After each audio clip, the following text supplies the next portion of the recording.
Did you love me? Fuck!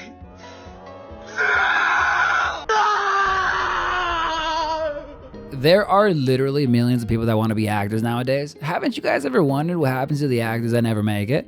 Well, besides an article stating that about 90% of actors are actually unemployed and only about 2% of them actually make a living out of acting, failing actors usually have two choices in life: to either suck it up and finally give up that sweet dream life, bunch of hookers and cocaine, or to join the one place that it seems that every person that failed in life is flocking to: TikTok. Now look, I'm not here to dog on anybody that actually tries to take the chance to achieve something honestly impossible, but if you actually put in some serious effort to try to become an actor like Louis Saunderson did by starring in 10 different movies in one show episode ranging all the way from 2011 to 2019, according to his record on IMDb, why would you ruin the chance of getting a serious acting role because this is what you're becoming known for? Keep your eyes open, please! Please, sweetheart, please! Oh my God! No! Please, God, no! I'm begging you, please! I don't want to die! No! I'm pretty sure you guys have already heard about him because, I mean, he's known as a crying man on TikTok, but if you haven't, this man right here, he's called Louis Saunderson, and I think you can take a wild guess for yourself what he's known on the internet for. I love you all. I'm so sorry.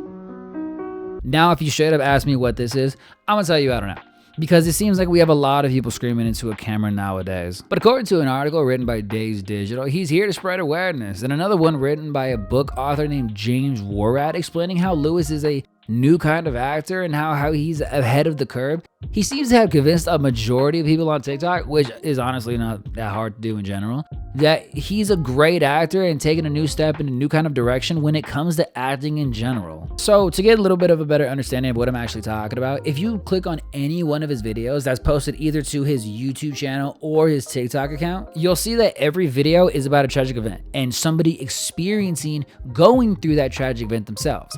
Now, TikTok is a place for literally anybody to come on and do anything if they wanted to. So him posting, acting out these scenarios isn't really the issue that a lot of people find with his content as much as they think it's kind of unique. It's the depth of tragicness that the subject of each video is about that a lot of people think that it's kind of in really bad taste or super disrespectful to the actual victims that are going through that actual event in real life themselves. Sometimes a lot of the videos you create are very topical, and one particular one was a little bit too close to the bone. Just going to his most popular videos on his TikTok page, you can see how some of his most viewed videos with millions of views have been of scenarios of the worst tragic event that any person can actually go through, ranging from finding my beautiful daughter dead to astronaut freezes to death in space.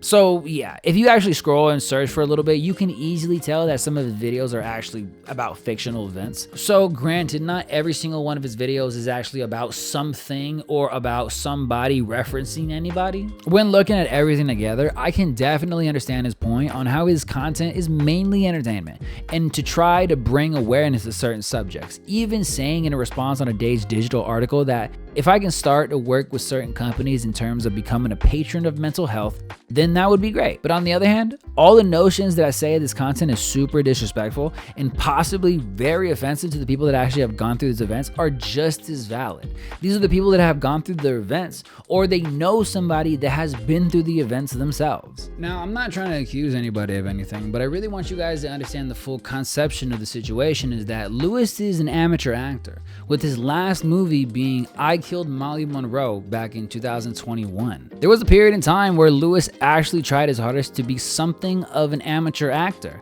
by starring in 11 different professionally made films that I'm not about to sit here and say they were any good, but you can definitely see his persistence when he first begun his acting career, taking upon 3 movies in 2011, 1 movie in 2012, 1 movie in 2013, 4 movies in 2014, and 1 movie in 2019 and 2021. When having a better understanding on how dedicated and persistent that Louis actually is on becoming a better actor, I say is because he even said in an article to Days Digital that because I'm not getting to do as much acting in my life at the moment due to my other commitments, It's also a great way for me to brush up on my skills. How can we be sure that he isn't just using this label or tag as just some kind of excuse to actually make these viral videos? Admittedly, yes, there are a couple videos here and there that aren't absolutely horrendous. And it really does seem like he's a great dad having fun playing with these kids in his videos. So it honestly really begs the question on why he does these types of videos in the first place. All in all, I honestly don't even think he's that bad of a guy or honestly meant to offend anybody with anything that he's actually trying to do. Knowing that he's an amateur actor gives us a little better understanding that he's more likely saw that when he acted out these actual skits, he probably got more attention and views when putting tags like awareness, implying that it could possibly be real or not. So in order just to continue to grow, he continued to use these type of tags that actually got more attention until it got to the point where he actually couldn't use them anymore because people were thinking the actual skits were real, or at some point he was being disrespectful to the actual victims of the tragedy that he's trying to portray. I kind of had to have a bit of a word with myself, and there's a lesson to be learned there for me because I just know to never make that same mistake again. At first it was to bring awareness to these tragic situations, and now it's practicing his career.